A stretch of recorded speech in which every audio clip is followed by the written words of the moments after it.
All right, hi. Well, I'm Ninh. I'm going to talk about Approximate nearest neighbor search with a joint work with my master student Tao Liu.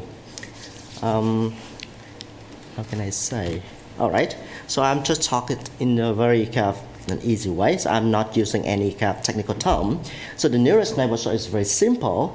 You have a lot of images, and then you query image, and what you want is to find the nearest image, the most similar image given the query image. So for example, you have the bus, and then you're looking for, okay, do you have actually another bus image, right? The easiest way to do is like you represent all of the images as a vector in high-dimensional space. While you have y1, y2 up to yn, it's just the representation of the image. And you have the query, you also have the representation of the image as an x. And now what you want, you just find the nearest. You just compare the distance between x and y1, x and y2, x up to yn. And then the smallest the distance telling you that, oh wow, so this is actually the closest image or the most similar image to your query image. It's a very simple thing, right? And so usually people say like, wow, you need to organize the database of your image in such a way that given the query image, you want the very fast response. You don't really want to compute the similarity between x, the query image, with all of the image that you have, right? So this the idea is the problems of the nearest neighbor search. So this the application of nearest neighbor search. I'm looking up from Wikipedia. There's a lot of application from various fields, not only in computer science, but also in other fields. For example, you have pattern recognition and statistical classification and computer vision or whatever. But I want to focus on like two application that you probably use in practice. The first one is the statistical classification, where the k-nearest neighbor algorithms.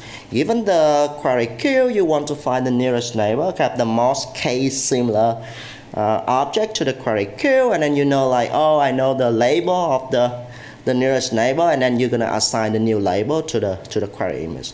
So this is actually one of the top 10 algorithms used in data science. And the second application is about recommendation system, where that if the user is very similar to another user, and then you can actually take all of the reference of this user to build the recommendation for another user, given that they are very similar. So for example, that the rabbit is actually very similar to the Mickey, and now the rabbit loves hamburger, and the rabbit loves ice cream, and rabbit loves pizza. Yeah, and then like Mickey, oh, I'm gonna recommend ice cream to Mickey or pizza to Mickey or whatever. Yeah, it should be pizza, I think. Cool. Oh wow. So the very simple way to do is that when you do something to organize the database, you don't do anything. Just simply store all of the image representation. And then you use, let's call it indexing, where you store endpoints, like you store n images. And given the query queue, you just compute n distance or n similarity between the query image to all of the images that you have. So they call it sequential search. It's providing you the exact solution.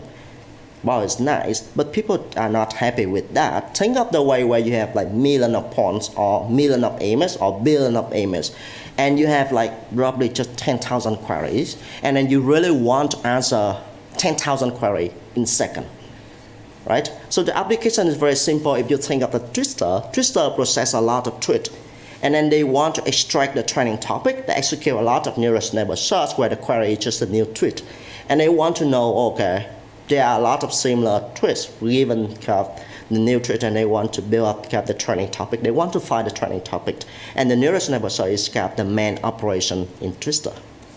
And they want, okay, I need faster. I don't want to compute the query image with n other image that we have.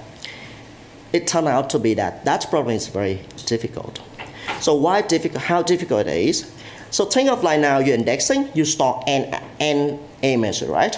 And now you want to organize n image in a nice form, such that given the query queue, you don't have to compute n distance. You just compute like log n distance, for example, to ensure that you can actually have the query response very fast. How can you do that? Oh well, so there will be a theory telling you that if you build just index in polynomial space. So polynomial space means like, well, you just organize the image in such a way that the indexing size just is a function of polynomial in D and N. And if you want the query in sublinear time, like you compute less than N distance, do we actually have such solution? It turned out to be, it seemed to be no. And if there's such existing a solution for that, a very strong exponential time hypothesis is going to be wrong. So I'm not talking about a SETH, the strong exponential time hypothesis, but the difficulty of that conjecture is very similar to the P equal to whether or not P equal to NP. Right? So it's somehow telling you that, well, you should not try to spend all of your life to propose this kind of solution like indexing in polynomial space and then sublinear time. Now you have to switch to a new kind of research direction called like approximate nearest neighbor search. So approximate nearest neighbor search given like, wow, so you have the nearest image just like the distance is just like 1, and then the approximate nearest neighbor search telling you that I can find something very similar to you where the distance is just 2. And that's how the approximate nearest neighbor search comes. And in practice, the approximate nearest neighbor search actually provides very high accuracy compared to the exact solution, but it's run actually very fast. And it turned out to be that with approximate nearest neighbor search, there will be existing some solution, for example, called locality change hashing, where you have the space actually polynomial space where actually it's sublinear, subquadratic time, and then you actually can have sublinear query time where you don't have to compute n distance between the query and all of the n images, right? And of course, you can see like the challenge is going to be how can you try between the indexing space and the query time. If the more indexing space you have, and then you can actually have faster query time. But if you have less and less indexing space, and then of course you have less, you have more, you need to have larger query time. This got the fundamental computational challenge from the approximate nearest neighbor search. So this is just a theory, but in practice, so actually approximate nearest neighbor search is quite popular. So Facebook, like 5 years ago, released the Face, which is just a library to execute nearest neighbor search. And Google, like 4 years or 3 years ago, or 4 years ago, they also released the library called like Scan for nearest neighbor search. And there's one of the most popular one is like HNSW, which is just a graph-based solution. And it's popular in the sense that it's actually used internally in several products from Amazon, and it's implemented in several programming languages like Go, Rust, Julia, Java, or whatever. And Microsoft is actually adapt HNSW to develop a new software product regarding the approximate nearest neighbor search. So the reason why I'm telling you those kind of information because I want to emphasize that, wow, so even though the nearest neighbor search look very simple, but it's actually the key problem from several software products in the industry. Otherwise, they don't really spend a lot of resources in order to build up such kind of software library like this, right? And Facebook, so this kind of the team, so you have like more than 100 contributors, and HNSW like more than like 50 contributors. And are we able to beat them all? The answer is going to be yes. We are able to beat those kind of software library with just 2 contributors, like Talio and me. So this is what I am proud of, right? So last year we proposed Falconn++, an approximate nearest neighbor search that actually provide better performance than those industry libraries. And we got the spotlight representation in NeuroNIPS last year, with just top 5% out of more than 10,000 submissions. So statistically, you can think like we are actually somewhere here, right? So we are better roughly like 10,000 submissions. It's super, right? And we got an invited talk from the professor in this at MIT, where I'm presenting what we have done so far in his research group. I feel like, whoa, super. Like, I don't think any kind of master thesis can actually turn out to be a very great publication, and then you can actually talk to some guy at MIT. A bit of This gap values to the NIPS is actually the top 10 value in science. Like it's very, according to the Google Scholar, it looks like science or cell or nature. And it is actually the primary value for all of the machine learning scholars from the top university or top companies. For example, like last year, like Google announced like, oh, we are very happy to have more than 170 papers appears in NIPS. And Microsoft last year have more than 120 papers in NIPS. So it seems like they try to count the number of publications in NIPS as an evidence that they are actually very great in machine learning or in AI in general. So it means that the competition in neural NIPS is very difficult. Yeah, just show you some sort of like evidence that we are better than Facebook on those GAP2 data set. So we measure the number of queries per second and the accuracy. And you're telling you like towards the right corner is the best because the right corner telling you that the higher accuracy you have and the more number of queries per second you can actually execute. And we are better than, I don't know, just such a thing. So that's how we measure compared with the face. And we also do some other measurement with the Google software and the HNSW. And we found that while we are still able to beat them under some, like if you are requiring the recall, the accuracy is quite high, like up to 98% or whatever.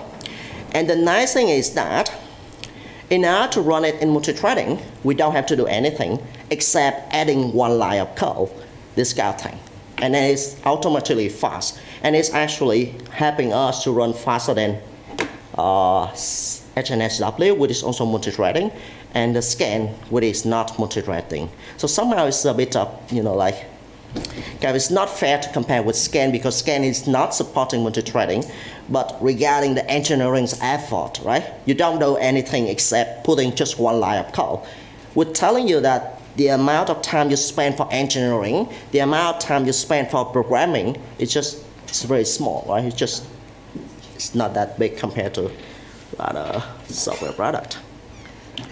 And yeah, this is just the final slide about the technical detail of the Falconn. So somehow you try to organize the data in such a way that, you try to partition the data such that pawns are actually in some cell like this, where if the query come in here, and then you're gonna know that this guy is gonna be the closest to the query. Or if the query come in this cell, and then you know that this guy is gonna be closest to the query, right? So this is how you try to organize or you try to partition the data or to build up the index in such a way that when you have the index, when you have the query queue, so answering the nearest neighbor should turn out to be very fast. Of course, you cannot build up such kind of perfect image look like this. We build up such kind of image in the randomized way, such that we guarantee that given the query queue, we guarantee that any pairs of pawns which are very similar, they tend to be in the same cell. If the pawns are very different or the images are very different, they tend to be in different cell. And when you have the query, you should need to check the pawns in the cell of the query and then the pawns in the cells nearby the query cell. And this is how the general approach for the Falconn Plus. And the difference from the previous work in Facebook, in Google, is that we build the index in the data independence way. The data independence way means like you don't, like the previous approach, they have some sort of a learning mechanism. So given the database, they learn the index based on the database. So if the database changes, the index must be changed. But in our case, we don't have this kind of learning phase. So if this is the case, then we argue that our approach is actually very suitable for the machine unlearning. So the machine unlearning means like, some people is willing to share the profile, and now they say that, well, I don't want to share any further, right? I don't want to share anything. I want to withdraw this gap sharing right. I want to take my data out of your database. If this is the case, then if you have the learning phase, you have to relearning the index, right? And also for the streaming application where the data come very fast and then the data quit the database very fast, you have to re-update the indexing if you actually have the learning phase for building an index. If this is the case, then our approach is actually very suitable because we don't have such kind of learning phase. So data come, data out, that's okay. If someone say like, I don't want to share the data, it's also perfect to this kind of approach. And yeah, that's all. Just one of the polite requests, like I want some stars for my GitHub in order to promote our software. So if you have the GitHub account or something, like just give us some star. That's all. So, any question? Congratulations on your very cool algorithm. Thank you. So is your student going to do a PhD? Oh, so bad to me. He said like, well, I'm sorry, then I want the resident visa, I want money, and he said bye-bye. Oh my God, it's, like, you deserve to have the scholarship, you deserve to, oh sorry, I need something else for my life. He'll be back. Too bad. Yeah, somehow like you don't need a very excellent student in order to ensure that they want to do the PhD with you. Cool, yes please. So you mentioned this algorithm already happens in the Not my algorithms, actually, not these algorithms. So the competitor is actually written in a lot of programming language, not our proposed solution. Which kind of language already have? We wrote it by C++, but we can put a Python wrapper, so you can actually use a Python to call this kind of package.